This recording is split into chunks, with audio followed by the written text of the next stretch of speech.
¿Qué está ocurriendo? Que desafortunadamente no hay un cumplimiento adecuado por parte de un número importante de empresas privadas.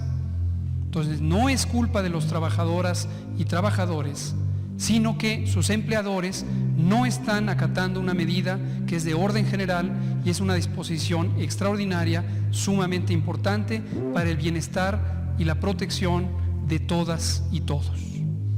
Por eso hoy traemos esta información, para que sepan lo que está ocurriendo. Lo que vemos es que a través de operativos de inspecciones federales del trabajo y denuncias que han ocurrido a la Procuraduría de Defensa del Trabajo, identificamos lo siguiente. Del 3 al 14 de abril, que es esta primera bloque de días en donde debería ocurrir la suspensión temporal de toda actividad laboral en los sectores público, privado y social, reservamos actividades esenciales que el propio acuerdo de la Secretaría de Salud indica que no deben suspenderse porque cubren necesidades fundamentales para la sociedad y son 18% del total. Hay 50% de empresas que deberían haber cerrado temporalmente para suspender la actividad laboral y lo hicieron. Muchas gracias a todos y todas estas personas que tienen una actividad empresarial y que cooperaron para el beneficio de toda la población mexicana, incluidos ustedes, por supuesto. Pero tenemos empresas que no lo hicieron, sin embargo, cuando fueron apercibidas de que tenían que cerrar, cerraron.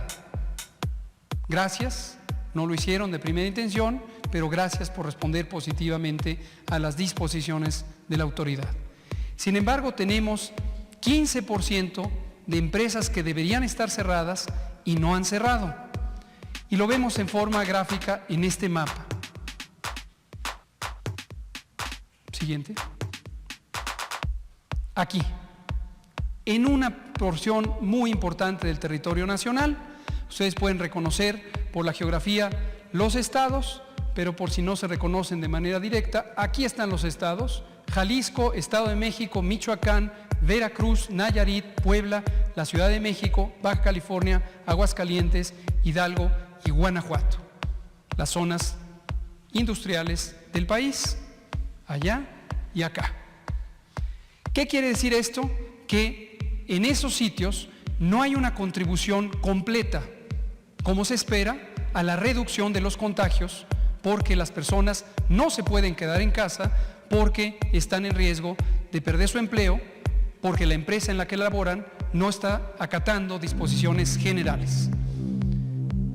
Y estos son los sectores a los que corresponden: la industria automotriz, 25%, casi 26%, comercio o distribución de otros productos no esenciales, aquí están algunos ejemplos, la industria textil, la industria maderera y otras actividades como la industria aeroespacial, el maquinado industrial, la celulosa, tabacalera,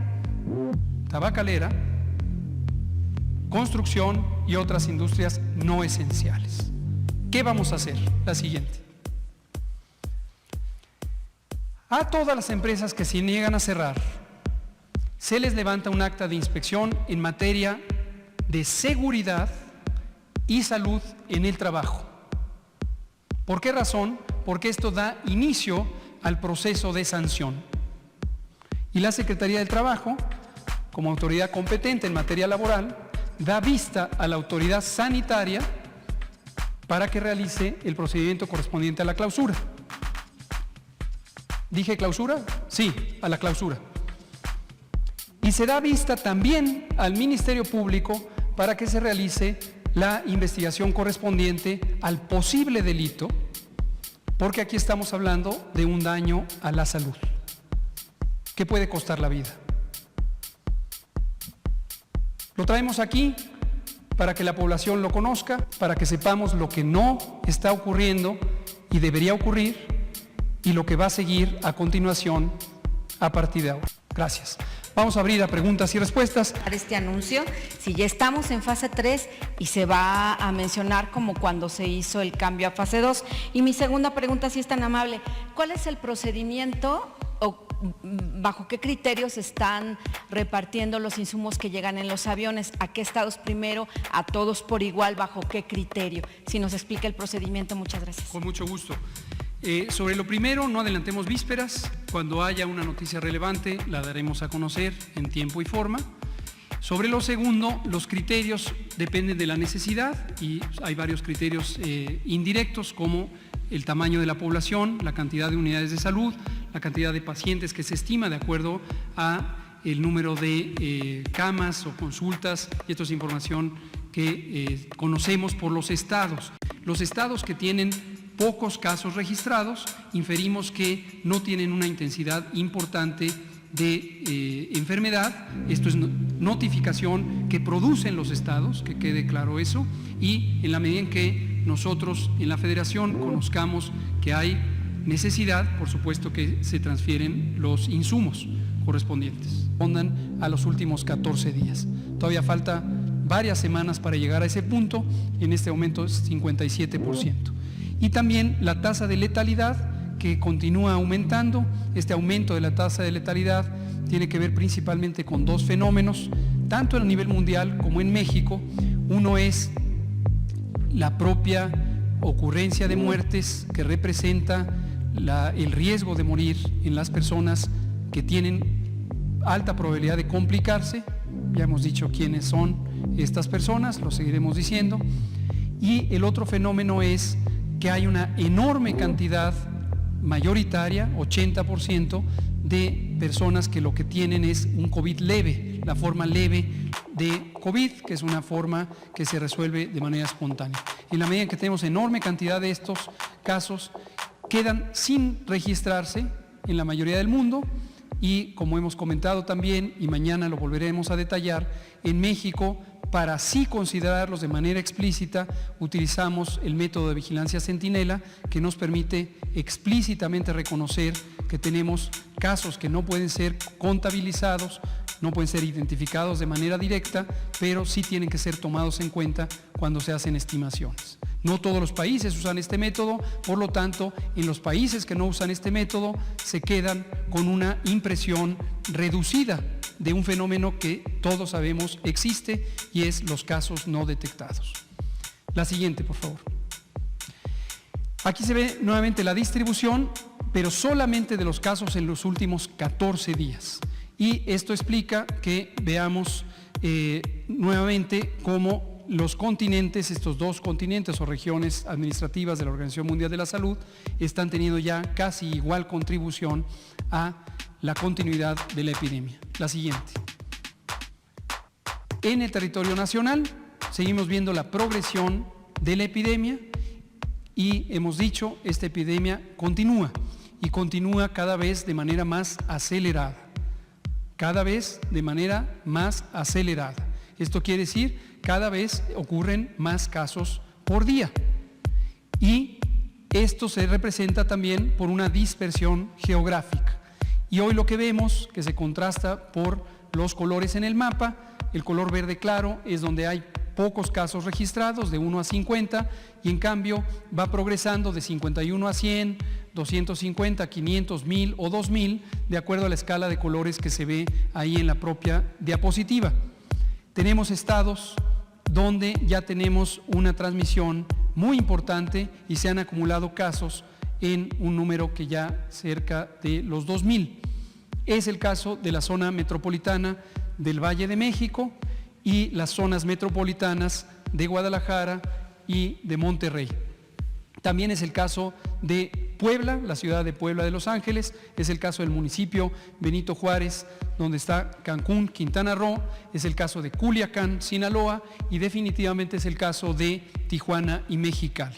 Aclaro específicamente las metrópolis o las zonas urbanas, porque aunque vemos pintado todo el mapa, en realidad no es una transmisión o una ocurrencia de casos uniforme en todo el territorio de los estados. Hasta el momento, las zonas suburbanas o las zonas rurales no tienen una transmisión muy relevante. Estamos próximos a presentarles, no hoy, pero en fecha muy próxima, un mapa municipal. Y en este mapa municipal se ve con mucha mayor precisión que esta transmisión está focalizada geográficamente focalizada. Esto va a ser relevante para distintas modificaciones de las medidas que hasta el momento hemos tenido y las anunciaremos en su momento. Desafortunadamente, tenemos 449 personas que han perdido la vida por padecer la forma grave de COVID. Esta forma grave es fundamentalmente neumonía o neumonitis, como se le llama al daño pulmonar agudo ocasionado por virus y las distintas complicaciones que esto implica. Se han estudiado ya 42.702 casos que fueron reportados como sospechosos en su momento y que al hacerles la prueba diagnóstica resultaron en 5.847 confirmados y quedaron en el estado de sospechosos, pero ya negativos, 25.138, que se descartó la infección por el coronavirus. La siguiente. Aquí se ve en forma de una gráfica. Esto lo que permite es destacar la proporción numérica, 1.686 casos en la Ciudad de México, 659 en el Estado de México y de manera muy clara en los municipios conurbados del Valle de México, no en el resto del territorio de esta entidad federativa. Baja California, lo mismo, es fundamentalmente las ciudades de Mexicali y sobre todo Tijuana y el resto de los estados. La siguiente. Cuando lo vemos por incidencia, incidencia es una medida que nos permite comparar entre poblaciones de distinto tamaño. Es esperable que donde hay mayor cantidad de personas, hay mayor cantidad de casos. Entonces uno no puede comparar de manera equilibrada una ciudad con cerca de 9 millones de personas, como es la Ciudad de México, con alguna ciudad que tuviera, por ejemplo, 1.200.000 personas. Pero para poder hacer una comparación equilibrada, uno divide la cantidad de casos que se presentan en cada una de las dos ciudades, o 3 o 5, o todas las que se quiera comparar, por el número de habitantes. Y esa medida se llama proporción de incidencia o incidencia acumulada, y es lo que se representa aquí en este mapa, de acuerdo a distintas intensidades de color verde. Nuevamente vemos a la Ciudad de México, vemos a el estado de Quintana Roo por el municipio de Benito Juárez, vemos a Baja California Sur principalmente por La Paz y la zona de Tijuana y Mexicali. La siguiente.